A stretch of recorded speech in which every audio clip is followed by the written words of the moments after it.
Joining me now at FreedomFest is Sir John Browne. I say Sir because he's a former member of the English Parliament who worked alongside Margaret Thatcher. He's also the author of The Hidden Account of the Romanovs.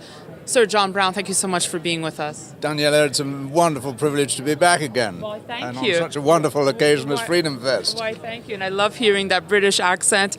Now, last year when you were on, I remember your statement that the middle class was just being crushed, and you felt the only way they could protect themselves was through metals. How do you see it 1 year later? Well, the middle class is continuing to be crushed, and it's going to become more and more evident as Obamacare comes in with 20 new taxes. Those people who are rich enough to own assets, like real estate, stocks, bonds, gold, things like that, they're doing very well because all these financial markets, financial asset markets are booming, and so they're doing well. It's the ordinary folk that are being crushed, people that rely on their salaries or their wages and things like that. Even those who've saved some money and they're frightened to put it into stocks and bonds, so they put it in the bank. I mean, if the real inflation rate as opposed to the official inflation rate is 5%, they're losing 6.5% a year in the bank.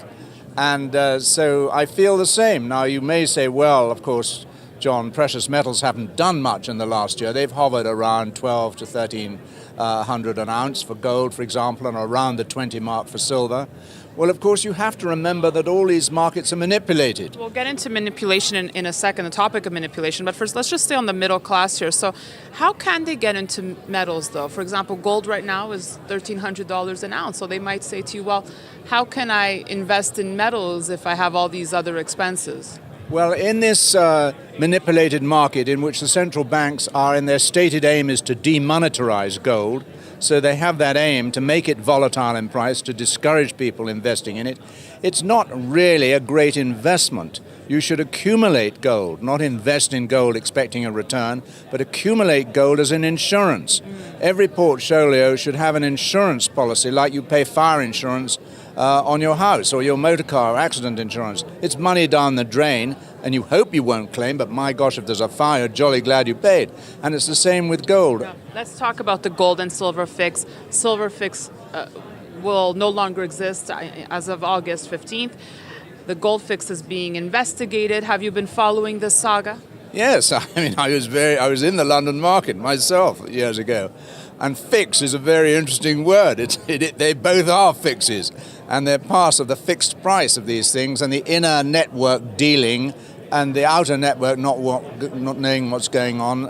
It basically insider trading, and it's done on a massive scale by central banks. I mean, you're talking about billions, not just the odd million.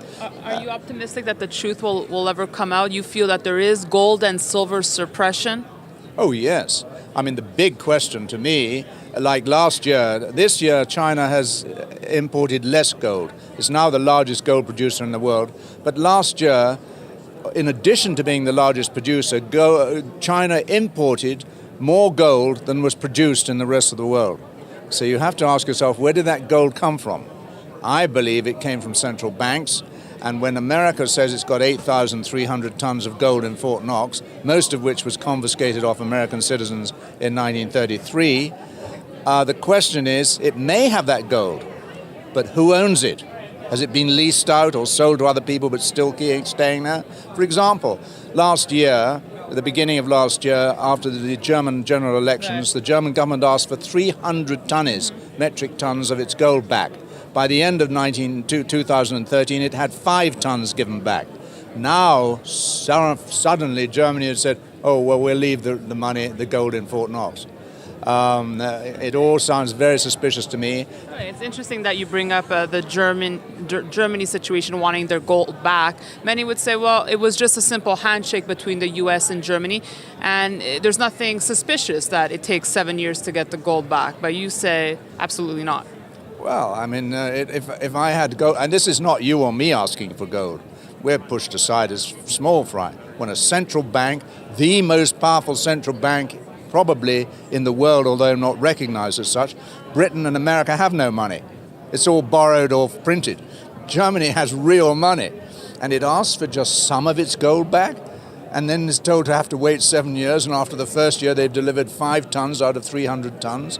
I mean, why shouldn't Germany have its gold sitting in its own central bank when there's such a lack of trust amongst the central bankers and the gold fix?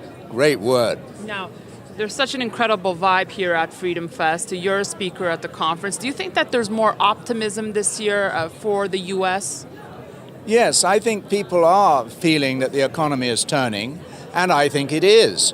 I think the figures are, although they're cooked, the unemployment figures, the inflation figure, and the GDP figure are cooked. Fact is, I think people are feeling better. But of course, the problem is they're feeling better on borrowed money and printed money. And I just don't see that sort of a condition can end well. Now, before I let you go, you obviously like gold. Any other investments that you like right now? And I think people, big investors, should look to own whole companies, not just the shares, which can be so influenced by markets and interest rates and everything else. If you're in a company, in an essential business like food, energy, water, that sort of transportation, those sorts of things which have to go on, then I think owning the entire company rather than just shares in it is the real search for value. Thank you so much for joining me today, and I love when you say the word jolly.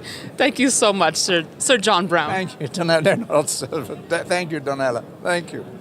Thanks for watching our coverage here at FreedomFest. We'll have more for you throughout the day. You can email us at newsfeedback@kitco.com.